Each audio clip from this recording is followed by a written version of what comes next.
Hi and welcome to Solar FPV. My name is Anas, and well, it's been raining a lot, and that's really great for the garden, and everything is really nice here and green, and but it's not the best for drone flying. So I needed to build like a little thing.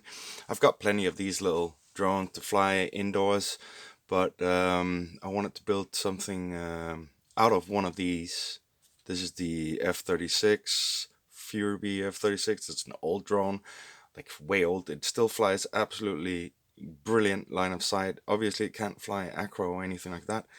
It's just got stabilized mode, and then it can, do some flips and rolls and stuff by the press of a switch. But I mean, they're still good fun to just fly line of sight just to get some stick time really quickly at home. So what I did was I had this flight controller, which a friend of mine, he gave me a drone that was broken. Or at least he said it was broken, but the flight controller wasn't broken. And I've used this flight controller on the QX90 frame, which is here. Um, which I still have, which hasn't broken, which is quite amazing. But it is a very light drone. But this one, I don't have a radio for this, so I had to use my multi-protocol to kind of hack into it and fly it, and it just wasn't easy. It didn't bind straight away. I'd have to like unplug the battery and plug it back in, and I guess it's because it's not. And I also had to. I guess it's because it's not totally the right protocol. Um, but I could control it. I had to do some things on my Tyrannus where I had to invert the, I think it was the roll, because right was left and left was right, so I just had to sort of invert those. But that's easy on the radio. Enough about this little thing. Um, so yeah, this is the old QX, I think it's the QX90 frame, and it's supposed to actually supposed to put your camera here facing that way, and it's supposed to fly that way. But I found that the holes in the Fury F36 flight controller board fit the length wise.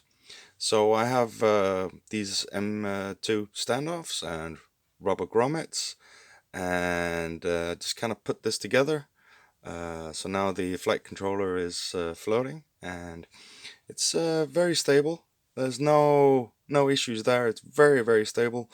Um, I what else did I do with this? I soldered on some extra wires here, plus and minus, so that I could power it from two different types of batteries. So I've got one of these JST plugs and the JST 2.0 here. I think 1.0, yeah, 2.0. I think it is. Yeah. So this quad can now be powered by two power sources, not at the same time, because that wouldn't be good. But yeah, it can be powered by these batteries and flown around. These are pretty light, and if I wanna oomph it up and have a bit more flight time, just a little bit, not a lot, because these do weigh a lot more. This is a 260 milliamp 3.7 volt one cell battery, 30C, and this is a 600 milliamp 3.7 volt 25C. It says these are not really optimal batteries for and it's been battered really hard, this battery. I can see that all this plastic here is starting to come off. Anyway, nothing a little bit of tape won't fix, so let's just get that done. Whoa. Well, that was a battery. So nothing advanced here, it's just packaging tape, it's I don't have any other tape right here at my desk, so I'll just go like this and tape this so it doesn't split open more than necessary. There we go. I don't want to add too much extra weight with this tape, but yeah, there we go. All fixed, good as new, pretty much. But if I do want to have like this thing flying like a bloody rocket. And I found out that these Ishin batteries, the 600 milliamp 50C, or so they say, they are better than these. I mean, they are a lot better. These ones, they're not the same battery type at all. They're different. They seem to be much better quality, and definitely a higher C rating, and also a little bit smaller, which is just a little bit very nice. So yeah, this is a great line of sight flyer. I think I'm gonna try to mount a camera somehow. I can see that there's a voltage and a, I don't know if you can see it in the front of the quad. I'm gonna try and do I have something to point with? Yeah. So like right down there on the board, right there are like three soldering spots at the front, and it says voltage and ground, and then it says SX, and I'm not sure what they're for. And it doesn't really matter what they're for, because I'm just gonna try and see what voltage output it has, and if it's got good enough voltage, then I'll solder something on. I mean, this drone does look like, I mean, the flight controller of the F36 Fury B, this old one, does seem like it's supposed to have like extra, it has extra spaces for extra resistors and stuff. So it seems they had plans with this board, but they didn't actually finish development on it, and it was probably supposed to be able to do a lot more things. I have no idea what those outputs are for. I think they're for LEDs. At least that's what I would imagine them being for. And I can't really see on the... You can see those right there, right? Right there.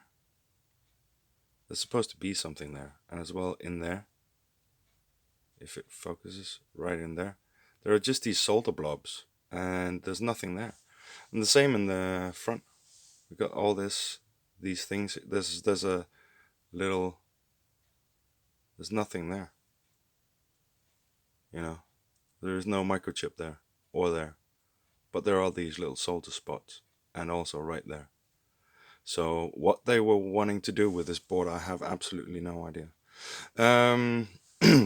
Let me know in the comments if you know what all those extra little bits and bobs are for this F36 flight controller, which is absolutely old.